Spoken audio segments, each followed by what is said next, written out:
Alhamdulillah. Wassalatu wassalamu ala Rasulillah. Kerana dengan limpah kurnianya kita dapat berdiskusi, saya sangat-sangat bersetuju dengan pandangan Dr. Wan. Masa yang lebih sepatutnya berdiskusi daripada masa yang lebih diberi kepada satu orang bercakap. Sedikit pembetulan, saya bukan daripada Jabatan Pengajian Islam. Memang saya Presiden Persatuan PMIUM, Persatuan Mahasiswa Islam Malaysia Malaya. Saya pernah menjadi Presiden, pernah menjadi Naib Presiden.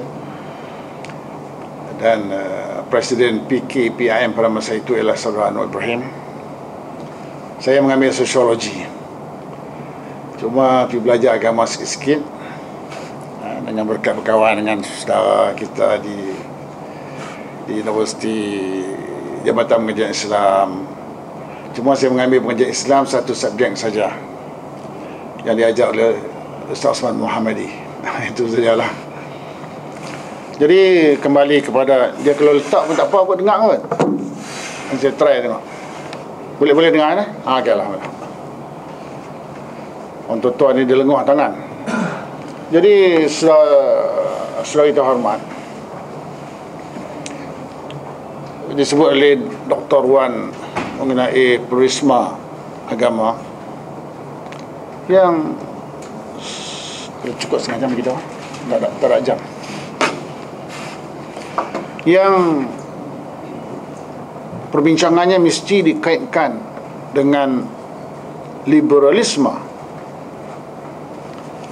Jadi ketika kita awal pada sekitar tahun 70-an, kita apabila bercakap soal liberalisme, maka kita bincang mengenai pemikiran kumpulan Club of Rome. Kita bincang mengenai Club du Paris, Yang ini pemikir ekonomi. Jadi orang-orang pemikir ekonomi ini, pada ketika itu kita sebagai aktivis Islam sudah merasakan satu yang besar, satu ya, tidak guna tsunami pada masa itu, kita menggunakan satu taufan yang besar melanda pemikiran ekonomi Islam. Sebab itu idealisme kita pada masa itu iaitu untuk melihat satu wacana pemikiran mengenai ekonomi Islam yang bebas daripada pemikir Club of Rome yang sama-sama kita maklum, termasuk juga daripada Harvard, termasuk juga lah yang biasa kita dengar sekarang ialah Bank Dunia dan IMF. Jadi hadirin dan hadirat, demikian perspektif kita mengenai wacana pemikiran liberal ketika itu, di mana slogan, saya guna istilah slogan, bukan moto, slogan atau retorik yang kita cakap pada masa itu ialah Islam sebagai cara hidup yang sempurna. Hadirin dan hadirat, seperti mana yang background sedikit Dr. Wan, pemikiran liberal pada masa itu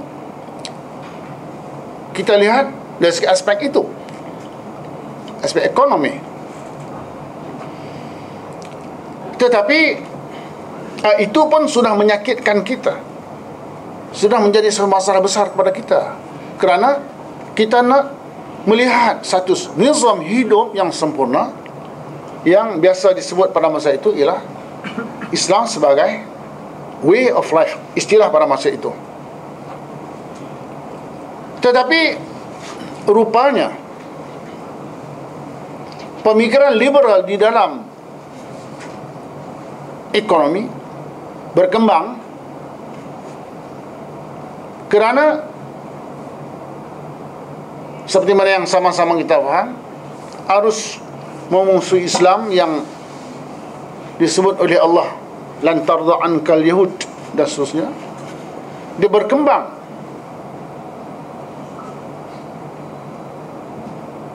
Dan strateginya ialah masuk ke wilayah pemikiran aktivis politik Islam dan memasuki wilayah NGO Islam, sehingga perbincangan ekonomi pada masa itu untuk melihat satu sistem Islam yang baik seperti yang kita inginkan sudah tenggelam. Era 70-an berkembang sehinggalah sekarang. Pemikiran liberal dalam ekonomi rupanya bukan hanya ekonomi per se, tetapi dia sudah menjalar ke dalam wilayah yang lebih penting, itu ke wilayah akidah ummah. Justru di dalam wacana pemikiran aktivis Islam di alam Melayu sekitar tahun 60-an, akhir 60-an, 70-an dan membuat sekarang, aktivis Islam baik di dalam entitinya sebagai partai politik ataupun sebagai NGO dakwah Islam, kelihatan paradigma sudah berubah daripada melihat Islam sebagai satu cara atau tata cara hidup nizamul hayah yang sempurna, yang syamil, sudah bertukar kepada pemikiran untuk menepati kehendak pemikiran pasca modernisme, yang pada masa itu kita hanya bercakap mengenai modernisme. Banyak tulisan Abim juga menerbitkan mengenai buku Islam dan modernisme dan seumpamanya. Jadi hadirin hadirat, pemikiran yang mulanya kita bercakap mengenai ekonomi sudah berubah menjadi satu pemikiran dan wacana politik. Di Indonesia, saya pada tahun 7 bulan itu memimpin PMIUM, membuat lawatan pelajar PMIUM ke Indonesia, dan kita bertemu dengan beberapa aktivis di sana di pada kalangan HMI, Himpunan Mahasiswa Islam, dan PAA, Persatuan Islam Pelajar Islam Indonesia. Pada masa itu timbul dua pemikiran yang serius. Satunya mengenai pemikiran Islam yang belum lagi dinamakan pemikiran Islam liberal, yang diterajuki oleh yang dibuat di dalam satu usrah di Demangan, tak salah saya, Indonesia, yang dipimpin, usrah itu dipimpin oleh Profesor Mukti Ali, yang kemudian menjadi Menteri Agama Indonesia. Saya tak ingat tahun berapa, 70 berapa kah gitu. Yang mana dalam kumpulan itu antara ahli usrahnya itu ialah Dawam, Arab Muhammad Dawam Raharjo, Gunawan sekali sekala, Nurholis Majid, Johan Afandi dan beberapa orang lain. Kemudian pemikiran itu dan usaha itu dibukukan yang bernama Pergolakan Pemikiran Islam. Dalam masa yang sama, Nurholis Majid yang disebut sebagai anak mas ataupun dikatakan pengganti Muhammad Nasr, seorang pemikir Islam juga politikus yang dihormati dari partai Masyumi, yang mau menegakkan negara Islam. Tetapi HMI yang dipimpin oleh oleh Nurholis Majid,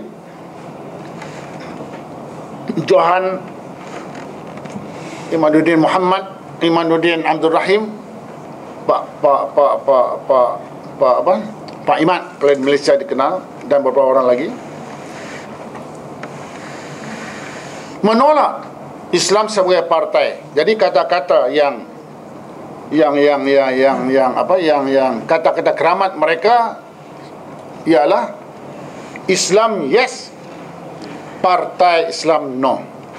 Jadi ketika kami di sana, orang seperti Ridwan Saidi dan beberapa teman lagi ada pembincangan yang seperti inilah, yang pada masa kita PMIUM mempertahankan bahawa ya Islam yes dan partai Islam pun juga yes.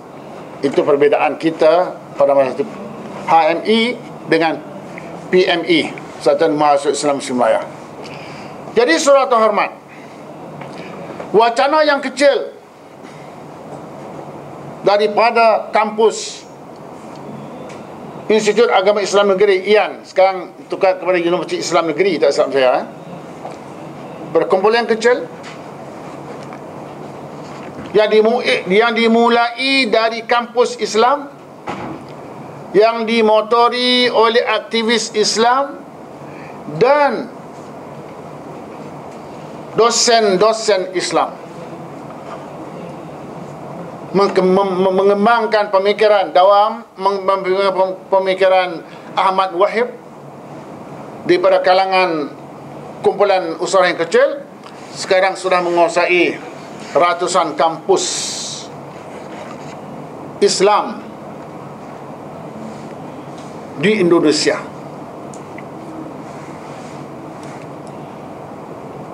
Sekitar akhir tahun 60-an, katalah kita cakap awal tahun 70 sampai sekarang, sekitar 40 tahun, mereka sudah menguasai pemikiran aktivis Islam. Mereka tidak menghiraukan kumpulan yang bukan berjenama Islam. Tidak. Sebab itu, saudara terhormat, kalau kita melihat perkembangan pemikiran Islam liberal ini, mereka menguasai kampus Islam, menguasai jamaah kumpulan Islam NU dan Muhammadiyah. Strategi inilah juga digunakan di Malaysia. Di Malaysia, pemikiran liberal yang berkembang menjadi plural, liberalisme, pluralisme agama, mereka memasuki persatuan yang bertujuan untuk mendaulatkan Islam. Tetapi gerakan ini tidak menerobos masuk ke dalam Belia 4B atau MAYC, dua gerakan pemuda atau belia besar ya di Malaysia ini.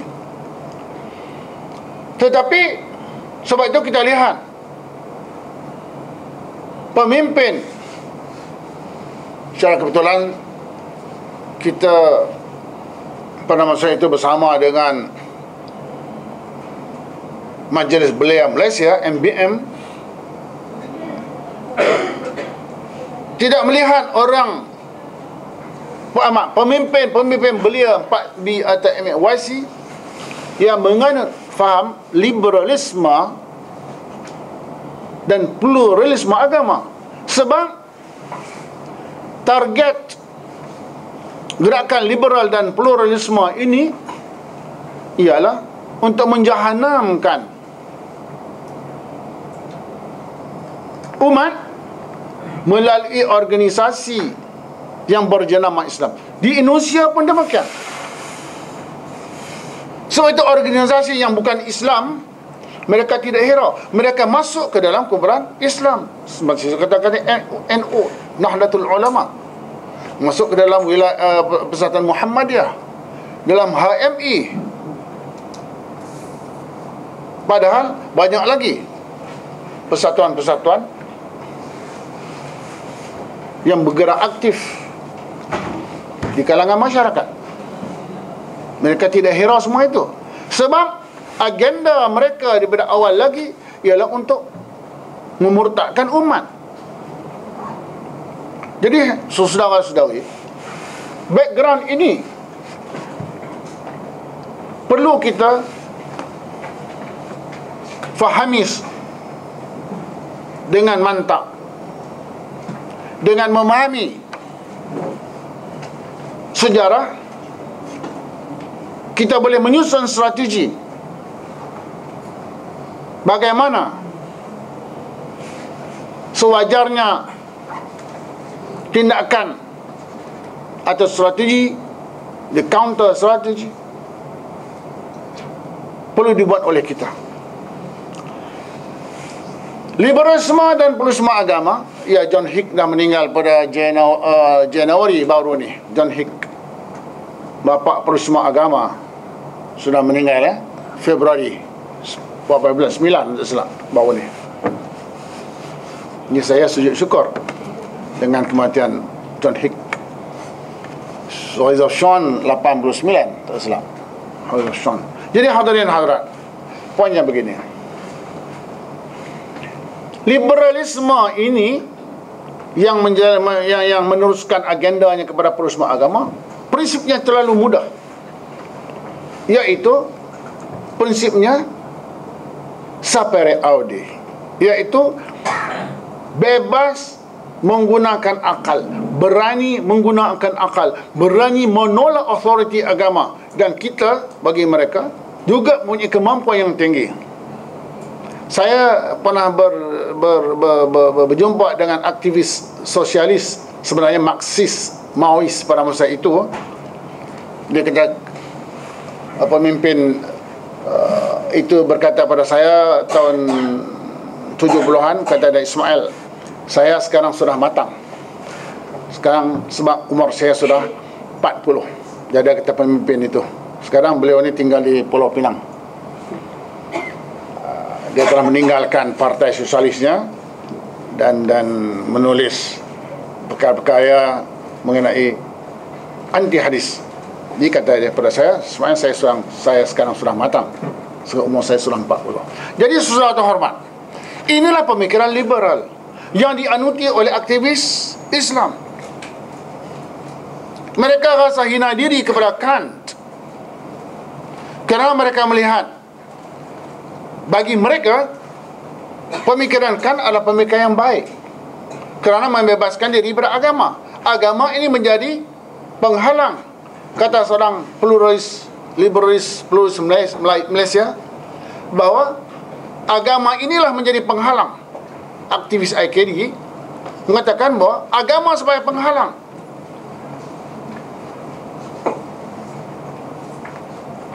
Dan bagi mereka, golongan ada para mujtahid kita ini sudah mengunci rapat pemikiran sehingga kita tidak boleh berfikir lagi. Maksudnya tidak boleh berfikir secara liberal seperti mana mereka buat. Ini basic asas kepada pemikiran liberal. Liberal ada dua peringkat, saudara terhormat, saudara dan saudara. Liberal yang tidak menyangkut akidah, bagi kita tidak ada masalah. Tetapi apabila kita sebut liberalisme, ini sudah menjadi satu fahaman yang berkaitan dengan akidah Islam. Ini poin yang kita nak cuba faham. Kita kena faham Jadi apabila liberal dengan prinsip sapere aude, maka berlakulah liberal dalam pemikiran mengenai doktrin dan konsep akidah. Sebab itu kita lihat orang seperti Fraser Shawn, Hossein Nasr dan murid-muridnya di Malaysia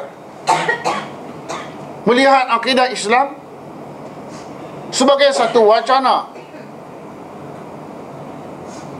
yang bebas daripada doktrin tauhid seperti mana yang diajar oleh ahli sunnah wal jamaah. Sebab itu bagi orang seperti mana Hossein Nasr sebagai contoh, bahawa konsep tauhid mereka sekadar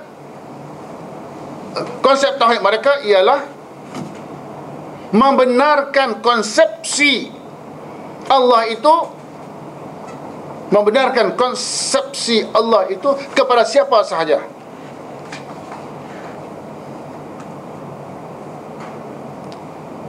Sebab itu seorang pemikir liberal, seorang pemikir pluralisme agama Malaysia secara terang-terangan menyatakan bahawa syariat Muhammadiyah tidak membatalkan syariat pasca syariat sebelum syariat Muhammadiyah. Inilah pemikiran yang diwarisi daripada Fraser Shawn, yang bagi kita tersangat bertentangan dengan doktrin dan konsep tauhid kita. Bebas soal kalimah Allah SWT lagi lah. Kemudian bebas liberal dari segi syariat, hukum hakam. Maka liberal di situ bercampur dengan plural, maka apa sahaja yang dibenarkan oleh hukum hakam dalam syariat yang terdahulu dibenarkan di dalam agama Islam. Kerana faham liberal plus pluralisme agama. Sebab itu bagi mereka di Malaysia sekitar tahun 80-an sudah ada kumpulan Maryamiyah mengadakan majlis mengingat Allah yang dianjurkan oleh orang Melayu, yang dihadiri oleh seorang wanita India yang bersari. Inilah faham Fraser Shawn, Transcendent Unity of Religion. Saya tak mau masuklah wilayah Dr. Wan sebab dia pakar dalam bab itu. Ini liberal dalam syariat.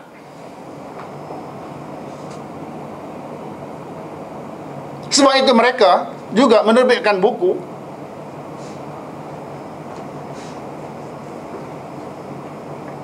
IKD, yang buku ini sebenarnya sudah diterbitkan oleh di Indonesia oleh golongan hutan kayu,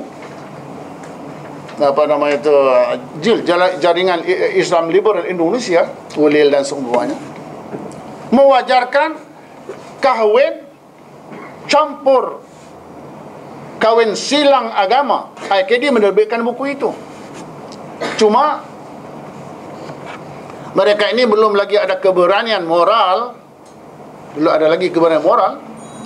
untuk menerbitkan buku Indahnya Kawin Sejenis. Sila ahlan wa sahlan, fadal hana. Dia kalau Syam, ta'ala han, ada kalau orang Syami, ada orang dari Syam tuan. Sila terpozi.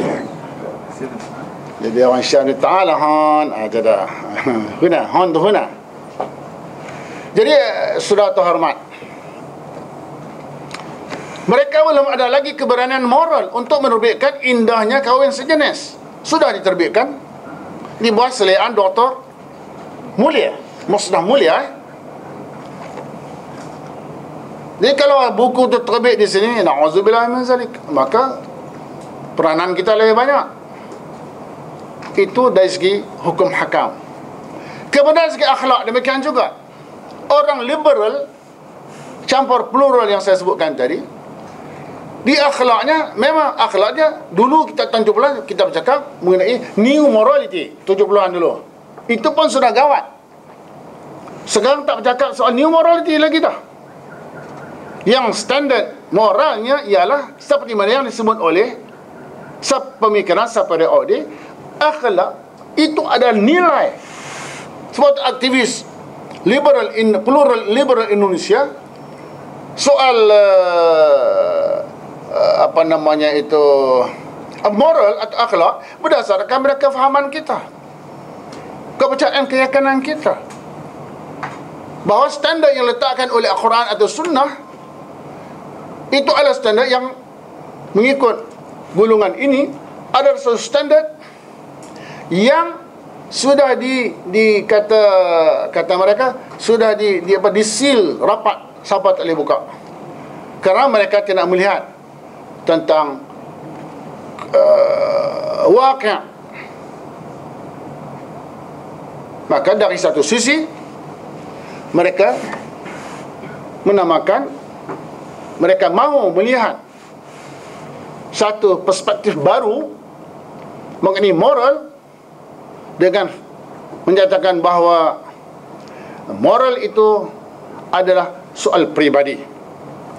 Padahal ini bertentangan Islam seperti yang antum semua maklum. Jadi jangan cakap dulu tuan-tuan, cukup kot. Jadi cakap dululah. Kecuali kalau kita tentulah kita ada perbincangan.